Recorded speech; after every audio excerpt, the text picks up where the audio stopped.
हरिओम तत्सत। हरिओम तत्सत। बहुत सुंदर सी बात है, बहुत दिव्यता की बात है कि गुप्त लुप्त हुई विद्याएं हमारे पास अभी भी बनी हुई हैं।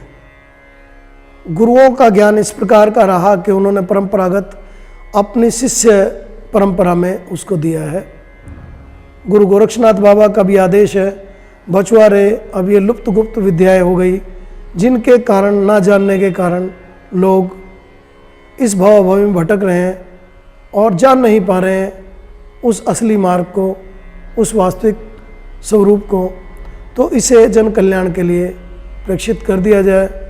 इसलिए अब समय आ गया है कि हम उसको प्रसारित करने के लिए तत्पर हैं।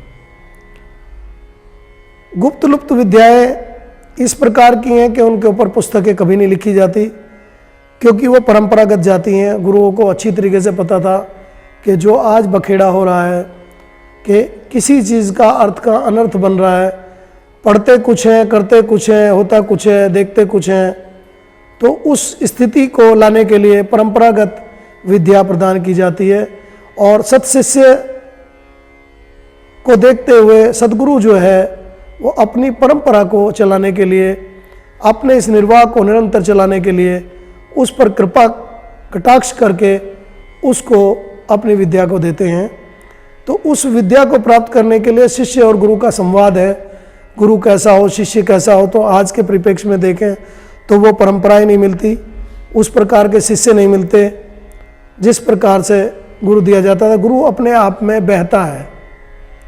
हम लोग जब गुरुदेव की कृपा के ऊपर थे तो गुरु जी को स्नान कराना, नहलाना, धुलाना, बिठाना इतना ही पर्याप्त था। जैसे उन्हें बिठाते थे वैसे ही वो मुस्कुरा के कहते थे जाओ प्रसाद ले आओ, और प्रसाद देते ही हमारी समाधि लग जाती थी।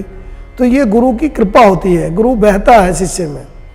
कोई भी गुरु ऐसा नहीं होता जो अपने शिष्य को सब कुछ ना देना चाहता हो, लेकिन वो एक बार देखता है कि वो शिष्य किस स्थिति में है, आखिर वो अभी तक समर्पण कर पाया, नहीं कर पाया, श्रद्धा हुई या नहीं हुई।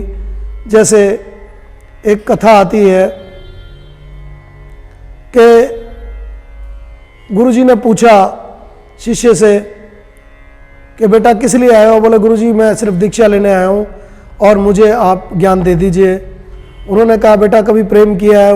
उसने कहा शिष्य ने कि गुरुदेव मैंने तो कभी प्रेम किया ही नहीं, मैं तो ऐसी प्रेम की बात तो कभी सोची भी नहीं। दूसरे दिन फिर पूछा बेटा कहीं कोई किसी कोने में किसी को प्रेम किया हो देखो? बोले जी ऐसे चक्कर में मैं कभी पढ़ा ही नहीं और मुझे तो ये सब करना ही नहीं भाता, अच्छा नहीं लगता। तीसरे दिन फिर उन्होंने पूछा कि बेटा देखो कहीं प्रेम का कोई अंकुरण है क्या? कहीं थोड़ा बहुत हो तो काम बन सकता है। किसी से प्रेम किया हो, पत्नी से, भाई से, किसी और रिश्तेदार है? बोले जी मैं कभी प्रेम के चक्कर में पड़ा ही नहीं। तो गुरुदेव ने कहा बेटा अगर तुम्हारे में थोड़ा सा भी अंकुरण होता तो मैं उसे बढ़ा तो सकता था, पर जब तुम्हारे में प्रेम का भाव ही नहीं है तो मैं तुम्हें आगे लेके कैसे जा सकता हूँ। इसी प्रकार से गुरु देख लेता है कि उसकी स्थिति क्या है और उसी प्रकार से भरता है। इसलिए ये लुप्त गुप्त विद्याएं हैं जिनको कि अब प्रसारित करने का समय आया है। लेकिन यहाँ भी हमारे साथ रिस्ट्रिक्शन है। जैसे आपने देखा होगा आजकल बहुत सारे ऐड आते हैं, उनमें लिखा होता है ये फ्री, ये फ्री, ये फ्री, नीचे लिख देते हैं शर्तें लागू। तो इसमें शर्तें हमारे साथ लागू रहती हैं कि गुरुओं का आदेश है शिष्य को देख लें कि शिष्य की स्थिति क्या है, तभी उसको इस विद्या को ट्रांसफ़र करें।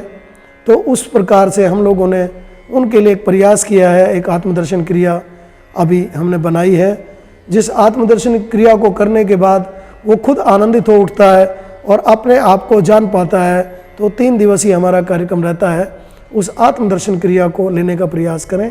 उसमें हम लोग कुछ क्रियाएं उससे कराते हैं, कुछ होती हैं और कुछ हम उसको अपनी तरफ से देते हैं, ताकि पता लग जाए हमें कि उसकी डेस्टिनी क्या है, उसकी अब तक जीवन यात्रा क्या रही है।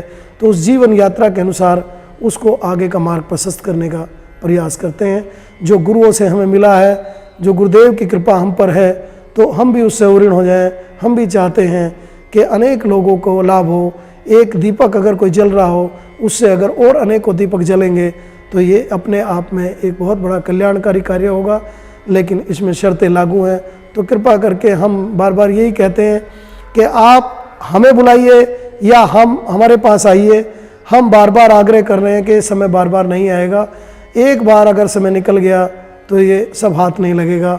इस टाइम बहुत बड़ा आपके ऊपर बहुत बड़ी उपलब्धि है कि आपको ये सब मिल रहा है, और ये भी गुरुदेव के आदेश के अनुसार मिल रहा है। आइए इस अखंड महायोग में हम आपका हार्दिक अभिनंदन करते हैं, स्वागत करते हैं आपकी मंगल कामनाओं के साथ। हरि ओम तत्सत, हरि ओम तत्सत।